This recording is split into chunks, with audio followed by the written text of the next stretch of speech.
Long before kings ruled huge kingdoms, humans lived in small communities. There were no crowns, palaces, or royal armies. Most people simply worked together to survive. They hunted, gathered food, built shelters, and protected each other. But as communities grew, something began to change. More people meant more problems that needed solving. Someone had to make important decisions for everyone, and slowly, certain people began gaining more influence. But how did influence eventually become kingship? The answer begins with one of humanity's oldest problems: survival. Imagine a village facing a dangerous shortage of food. Everyone needs food, but supplies are becoming limited. Someone must decide who gets what. If everyone acts alone, conflict can quickly begin. So communities started relying on trusted individuals. These people were often strong, experienced, or respected. They could organize hunts and protect the community. Their decisions could affect hundreds of lives, and that gave them something incredibly valuable: authority. But authority was still very different from being a king. As villages grew, leaders became increasingly important. They could organize people during dangerous situations. They could settle arguments between different families. They could decide where people should build homes. They could also control important food supplies. Slowly, their influence became part of everyday life. People began looking to certain individuals for answers, and that created a powerful social hierarchy. Some people had more influence than others, but the first true kings needed something more. One major change came when communities began settling permanently. Farming allowed people to produce more food than before, but stored food also created something new: wealth. And wealth needed protection from outsiders. Leaders who could protect resources became even more powerful. They could organize fighters to defend the settlement. They could also control trade with neighboring communities.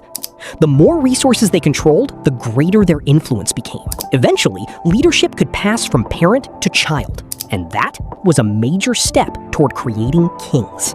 But becoming a king required more than controlling resources. People also needed a reason to accept someone's rule. Sometimes that reason was protection from enemies. Sometimes it was control over food and land. And sometimes religion played an important role. Leaders could claim they had special connections with the gods. This made their authority seem greater than ordinary people. Over time, powerful leaders became symbols of the entire community. Their names and families became connected with power, and the idea of a king began taking shape. But now came an even bigger challenge. A king needed to control more than one village. He needed people willing to follow his orders. He also needed soldiers to protect his territory, and he needed administrators to manage resources. As these systems grew, small communities became kingdoms. A king could now rule over thousands of people, but keeping everyone loyal was not easy. Kings needed laws, rewards, and sometimes fear, and this completely changed human society. But kingdoms didn't appear overnight. They developed slowly over many generations. Some leaders became powerful through successful wars. Others gained influence through trade and wealth. Some controlled important rivers and fertile farmland. The more resources a leader controlled, the stronger his position became. Then, something even more powerful appeared: writing. Writing allowed rulers to record laws, taxes, and property. For the first time, authority could be written down. And that made kingdoms much easier to control. Now rulers could make their decisions permanent. Laws could be recorded and remembered. Taxes could be counted and collected. Workers could be organized for huge construction projects, and armies could become larger and more organized. Kings were no longer simply village leaders. They had become the center of entire political systems. But there was still one question: why would ordinary people accept a king's authority? The answer was more complicated than simple force. For many people, kings provided something important: stability. A strong ruler could protect roads, farms, and cities. Kings could also organize huge projects. They built walls, temples, canals, and storage systems. These projects made the kingdom stronger. And stronger kingdoms could support even larger populations. But kings also needed people to believe in their right to rule. This is where royal ceremonies became powerful. Crowns, palaces, rituals, and symbols made kings look extraordinary. The king was no longer just a person. He had become a symbol of the kingdom itself. But kingship came with a dangerous weakness. The entire system could depend on one person. If a king died, who would replace him? This question became extremely important. Many kingdoms solved it through royal families. The king's son could inherit the throne. This created a powerful idea: hereditary rule. Power could now pass from one generation to another, and suddenly, being born into the right family could change your entire life. This is how kingship became more than just leadership. But hereditary kingship created a new problem. What if the next king was a terrible ruler? Being born royal did not guarantee good leadership. Some kings were brilliant leaders. Others were weak, cruel, or simply inexperienced. Yet the system often continued anyway. Royal families became powerful institutions. Palaces became centers of politics, wealth, and decision-making. And kings began ruling through entire networks of officials. The simple village leader had become something much bigger. And now, kingdoms could become incredibly large. Some rulers controlled enormous territories. They controlled cities, farms, rivers, and trade routes. But ruling such a huge area required communication. Messengers carried orders between distant regions. Officials collected taxes and reported back to the palace. Roads made armies, traders, and messengers move faster. The kingdom became a connected system, and the king sat at the center of that system. But this wasn't the end of the story. As kingdoms expanded, kings became symbols of national identity. People began identifying themselves with their kingdom. They shared laws, traditions, language, and stories. Kings used these shared ideas to unite people. They built monuments that displayed their power. Huge temples and statues made rulers seem almost immortal. Their achievements were carved into stone. Their victories became stories passed between generations. The king's image could survive long after his death, and that made kingship incredibly powerful. But not every kingdom remained peaceful forever. Power could create competition between royal families. Rivals sometimes wanted the same throne. This could lead to rebellions, civil wars, and invasions. A king had to constantly protect his position, and sometimes the people themselves challenged royal power. If a ruler became too weak or cruel, support could disappear. This meant kings were powerful, but never completely safe.